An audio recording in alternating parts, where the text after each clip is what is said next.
A very warm welcome wherever you're watching us. I'm Njie. Thanks for your company. Let's start off with this. The United Nations and African Union have urged authorities in Morocco and Spain to conduct thorough investigations into the death of at least 23 migrants at their common border. It comes as video showed Moroccan police violently repressing migrants from crossing the Melilla border into Spain. Bibiana Shinita-Mvuma reports that the AU Commission chairperson Musa Faki Mahamat recently recalled the obligation of countries to treat migrants with humanity. Tongues have been wagging since the fatal incident at the Morocco-Spain border. From eyewitness account, some migrants said they were brutally beaten by both Moroccan and Spanish soldiers as they tried getting into Spain.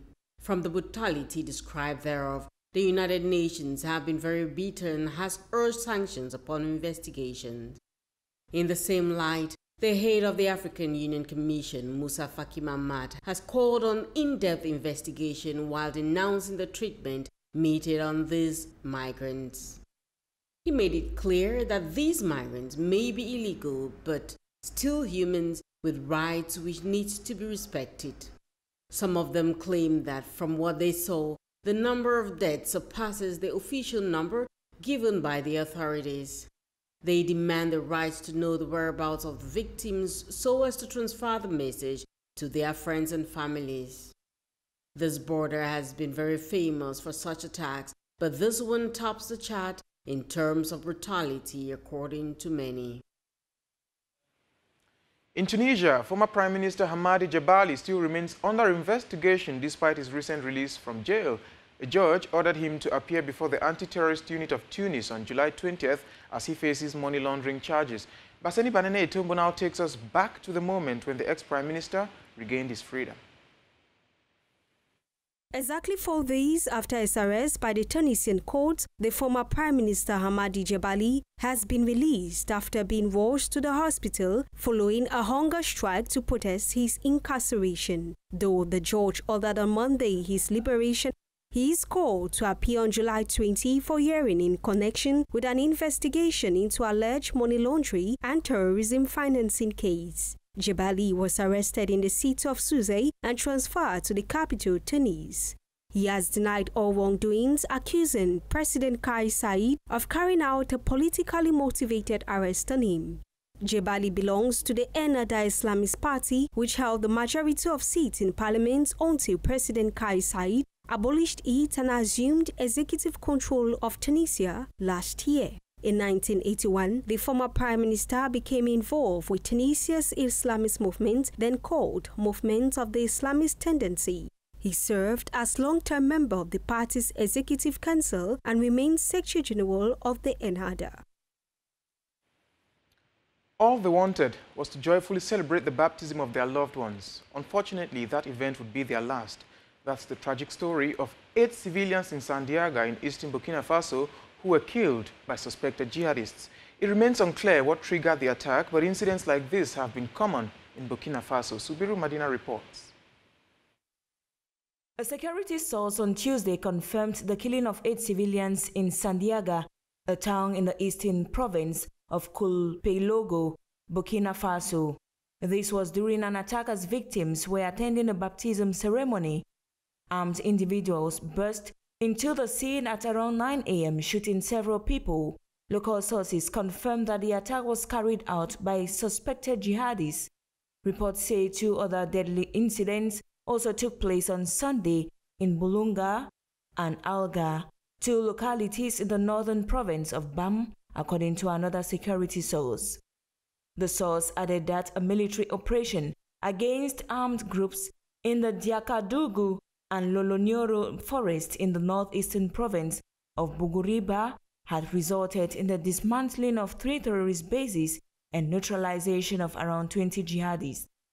On 20th June, the Burkinabe army decided to create 2 zones of military interest where any human presence is forbidden, one in the Soum province bordering Mali and the other which includes protected reserves between Pama and the W Park, reputed to be jihadist hideouts.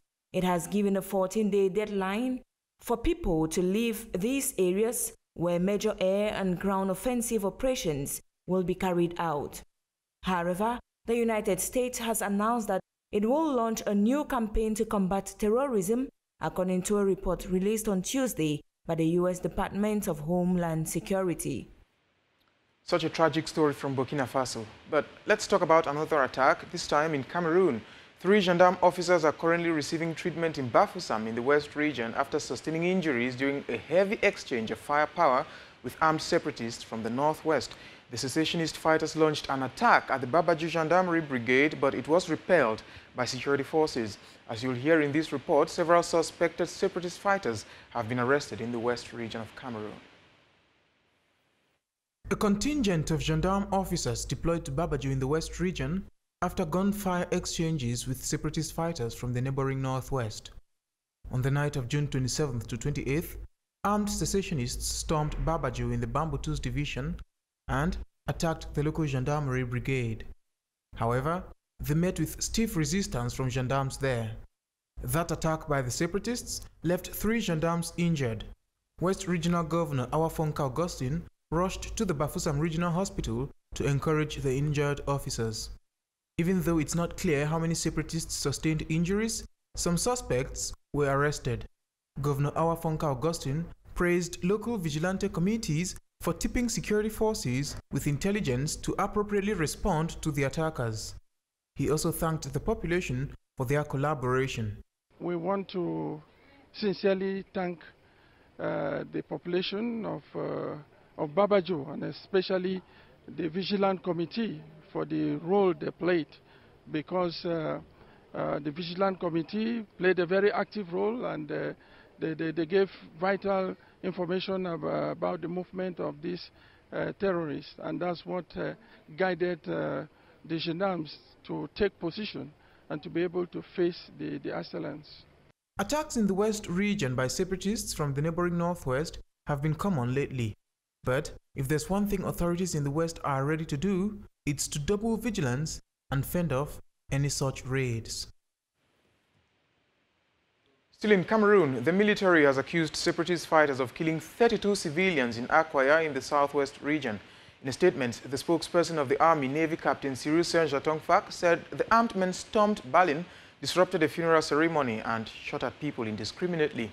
He also accused the attackers of burning down structures. Well, Baseni Banene Etumbo reports that the army claims it killed 4 separatists and injured several others in a counterattack. Baseni? In line with the reports by the spokesperson of the Ministry of Defense Research Atong Fangwemo, the June 25, 2022 terrorist massacre of unspeakable cruelty and unbearable barbarity perpetrated in the morning of Saturday around 4 a.m. in Balin, Manu division of the Southwest region, began with an attack into the home of an elected representative of the nation. In this case, the deputy Akematin, when several people had gathered on the occasion of the funeral of his late brother. The armed separatists opened against the crowd, setting fire to his home and the coffin containing the remains of his brother. Divided into several groups, they proceeded simultaneously to attack local gendarmerie station, set fire to several homes and the Balin Health Center. The result of this massacre left 32 civilians murdered, including 5 of Nigerian nationality, with several others injured, and about 50 homes were equally burned down, and the remains of whom the population had gathered to mourn cremated, with 4 terrorists neutralized. While some of the victims injured in the attack are receiving medical attention in Boya, the defense authorities have assured that they are on high alert to hunt down the attackers. The minister delegate at the presidency in charge of defense, Joseph Bertia Somo, has sent out the condolences of the head of state, head of the armed forces, His Excellency Pobia, to the families of the victims, as well as his wishes for speedy recovery to the injured. Well, we should let you know that government's version of the events there contradicts those of the moderator of the Presbyterian Church in Cameroon, who said that the incident was as a result of inter-ethnic clashes or inter-ethnic conflict. Now, if you're a keen viewer of Dash News, you must have noticed our reports on the decision of a museum in Germany to return the gonzo statue to Cameroon. But did you know what it took to get to this point? Jobati Sylvie initiated the Bring Back Gonzo campaign 9 months ago in Berlin. Since then, it's been a vociferous outcry to give back the artifact which was looted during colonialism. Subiru Madina walks us through Sylvie's efforts to bring gonzo back home. Today I stand here representing the Zot people to condemn the forceful imprisonment of gonzo and other artifacts here at the Humboldt Forum. The campaign was launched 9 months ago in September during the Humboldt Forum in Berlin, Germany, where the statue was being exhibited. From social media campaigns, songs on colonialism by artists from the Nsot land, and drawing contest of Gonzo statue, working on the restitution of the Nsot mother statue has been a learning process. So I would say that my journey working on the restitution of Gonzo has been an incredible journey. It has been a learning curve for me, learning how to deal with expectations, learning how to work with different people from different backgrounds, with different mindsets, different cultures. Though one can say it has recorded a huge success, the complexity of the subject, which is talking to people about colonialism, for Njie, has not been as easy as she explains. Having to talk to people about colonialism and encouraging people to confront their colonial past and encourage people to restitute or to seek restitution for artifacts that were looted in colonial times, it's been very difficult talking about these things because some people see restitution as a topic that is far-fetched. Others don't even think that it's necessary for these objects to come back. So it's been about changing mindsets. It's also been about taking a step back and putting myself in other people's shoes in order to develop better strategies that would work. And it's been a life-changing experience for me so far, having to get into Germany and, take part in protest, speak outrightly about the kind of change we want, about the restitution of gonzo. So it's been a difficult journey, but also it's been worth it. It's been an incredible experience. After the decision of the Berlin-based Prussian Cultural Heritage Foundation Board to give back gonzo to its people, the statue's journey back home may still take a while as there is a need for negotiations. We've had a press release, which means it's an official statement issued by the museum that they are now willing to restitute gonzo, to return gonzo back home, but also it's a journey that has just begun. There is so much to be done. So after this decision, there is a need for negotiations now. And negotiations would entail stakeholders from both Cameroon and Germany sit on the same table and dialogue and talk their needs out and talk how to retell this shared history. And depending on the outcomes of negotiations, it's also possible that there may be reparations, which is a process. So the decision has happened now, which is the most important, and the museum did confirm that the most important thing is for us to know that there is a decision. And they have mentioned to me severally that for them the priority is what the Nsot people want. And so they are willing to also sit down on the table and dialogue with the Nsot people to understand our needs and to find a compromise on how to work together forward.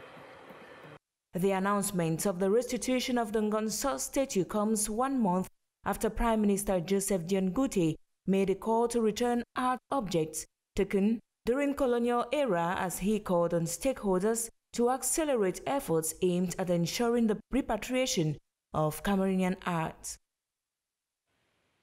That report by Subiru Madina brings us to the end of this edition of Dash Newsroom. From me, Njie, and the rest of the team, thanks indeed for the copious privilege of your time.